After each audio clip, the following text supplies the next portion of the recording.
everyone. Welcome to all of you. Today we are going to learn what is Java, its feature, and some of its applications. So, what is Java? Basically, Java is a programming language and a platform, and it is a high-level, robust, and object-oriented and secure programming language. Basically, you can say that in a particular way, you can say Java is an object-oriented, secure programming language. Java was developed by Sun Microsoft in the year 1995. By whom? James Gosling. James Gosling is known as the father of Java. Okay, let me tell you a story behind the name the Java. As before Java naming the Java, it is called as Oak. It is named as Oak. But as Oak is already registered company, so James Gosling and his team changed the name from Oak to Java. There is a story behind the name Java, why they choose the name Java, because they believe James Gosling and his team believe that during his development of Java, they consume lots of coffee. So they think that this coffee helped us to develop this programming language, helped us, which makes them clear their thoughts and refresh their minds. So they name the Java the island from where the Java coffee beans came. So they name their programming language on the name of the island Java. So let's move to the next slide. Now let's talk about some of the applications of Java. Right now or in previous days or sure in future, many devices runs will run on Java, and nowadays also it is running on Java, and in the previous past days many devices use Java based. So some of them are desktop applications like we use media player, antiviruses, web application like the railway website we used. It is also developed using Java. Many kind of enterprise application. Enterprise is based like that banking applications, some kind of booking applications. Now mobile. In nowadays we are using for mobiles. Everyone, not everyone, but at most every house has a single mobile phone. So many of its applications, many of its softwares are built on Java. Embedded systems, smart card, robotics, game. If we talk about it, there are lots of applications of Java. Not only now, will be in future, and it is also in the past. So now let's move. There are four types of applications of Java. First, standalone application. Standalone simply state their meaning in the word. Standalone means only needed for one thing. That means only based for one thing, not for many things.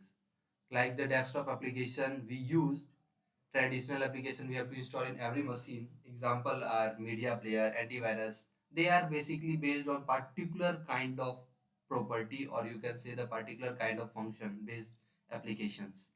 And we use AWS and Swing for creating these standalone application. Now let's move the second type, that is web application.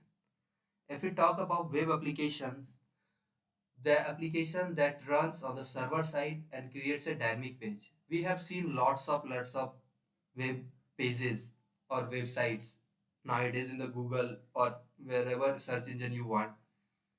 They can be built, and they are also built using the Java program, like using the servlet JSP. We use Java as a backend. We can use frontend as well, like the standalone application using AWS Swing. But for web application, they are used for connecting the database to our current web pages. Let's move to the next slide. For the next slide, if we can see the third type, that is enterprise application. As I already discussed, the enterprise application is distributed in nature, that is banking application. They are called enterprise application. Because why they are called enterprise? Because their advantage is that they level high level security. They need high level of security. You can imagine in banking application you need too much security, because there are lots of they store the detail of their money, their account number, so it is highly sensitive data. So they need high level security, and Java provide that security. load balancing, clustering, lots of things are available in Java. Like in Java, EJB is used for creating enterprise applications. Now, if we talk about the mobile application, the fourth kind of application we build in Java, in nowadays we are using Android or iOS devices. We can build Android applications using Java, iOS application using Java. But for iOS application, there is a specific kind of language we have to learn. But for Android development, as mostly there are Android users, so an Android application, there are lots of application in our phone. We use lots of applications, and they are built on Android using Java.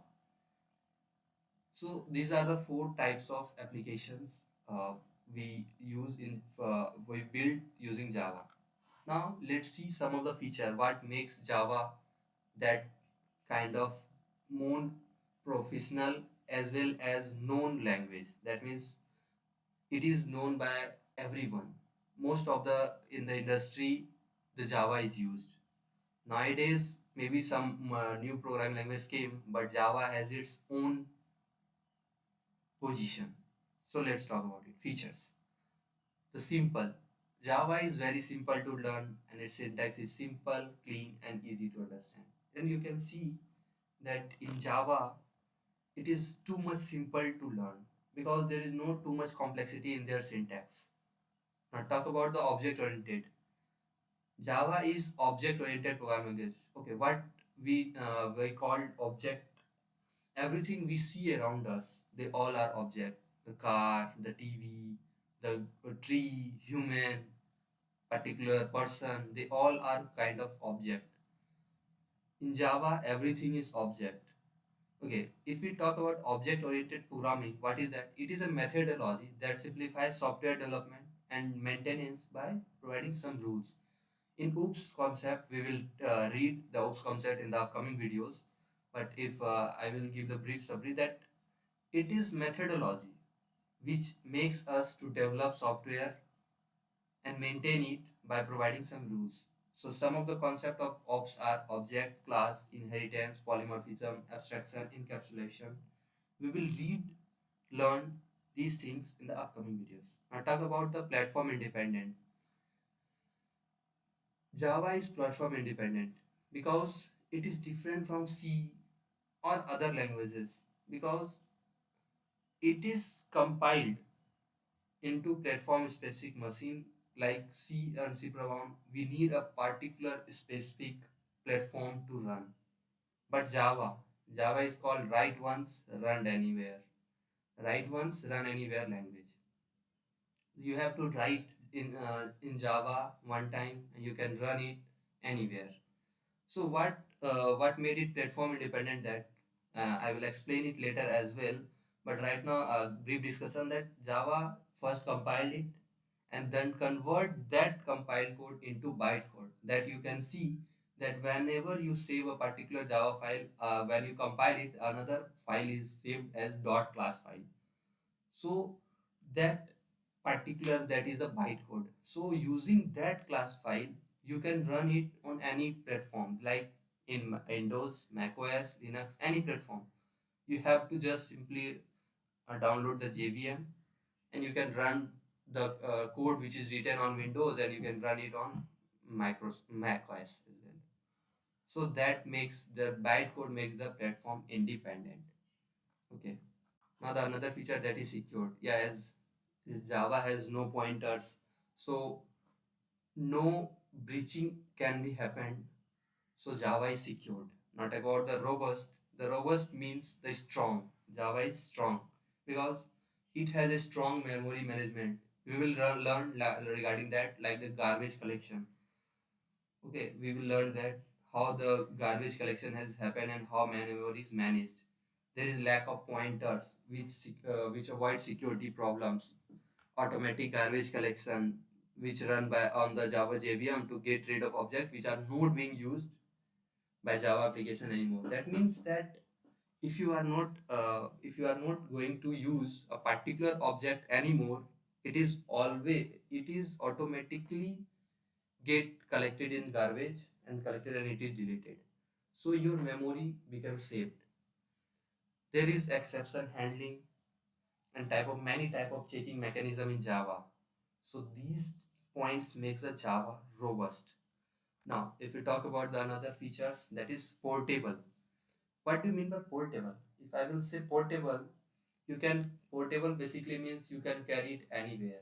Carry means what? You can run the Java bytecode to any platform. Like you have written a particular Java code in Windows, you can write it in Linux as well as macOS or any other operating system. It does not require any implementation again, because we do not have to write that particular specific, like if in C++ we see there are lots of code we write, but when we have to run, we have to that particular kind of application to run that particular file. So now, because platform C and C++, they all are not platform independent, but Java is platform independent. Does not depend on platform, so it is portable. It can be carried to any platform and carried to anywhere. Now, multi-threading. Multi-threading is what to me. Multi-threading, that running a particular, not a particular, running many process at a single time. That means you can see, imagine that in your computer at the same time are using a calculator, at the same time you are browsing a website, at the same time you are playing a game. So these are called the multi-threading, and Java supports multi-threading. Separate programs execute concurrently. That means, what do you mean by concurrently? Continuously, that on one at a time you can run many programs. Java deals with many tasks of defining multiple threads. So these all are the features, applications, and the definition of the Java. That why the Java is called object-oriented programming language, and why Java is popular, and it is from the 1995 whenever it is developed, is still their industry is increasing. So these are the reasons, some of the reasons I mentioned, the why the Java. These are the features which help Java to make a proper language, object-oriented proper programming language. So thank you for watching. See you in the next video. Please like, share, and subscribe. So and press the bell icon so that you can all the videos reach to you first. And make sure that you will share with your friends and make them also subscribe. Thank you.